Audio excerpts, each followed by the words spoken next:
গরিবের সংসার। আজকে তো বেশি চালও নেই, এতটুকু চালে কার হবে? আর ঘরে কোনো সবজিপাতিও নেই।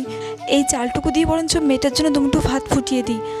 মেয়েটা তো খিদের জ্বালা একদম সহ্য করতে পারে না।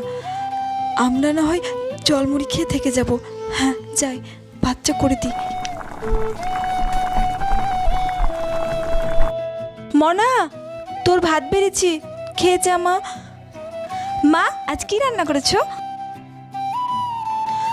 মা আজও শুধু ভাত? হ্যাঁ মা, আজও শুধু ভাত। কি করবো বলতো মনা, ঘরে কোনো সবজিপাতি ছিল না। আজকের মতো কষ্ট করে খেয়ে নে মা, কাল তোকে আমি সবজি ভাত রান্না করে দেবো। ঠিক আছে মা। মা, তোমার আর বাবার জন্য ভাত আছে তো? হ্যাঁ হ্যাঁ, আমাদের জন্য ভাত আছে, তুই খেয়ে নে। আচ্ছা। সন্তানের জন্য মায়েরা সবকিছু করতে পারে, তাই মাকে মন থেকে ভালোবাসলে কমেন্টে অবশ্যই মালিকের চুনি অফিসিয়ালকে সাবস্ক্রাইব করো।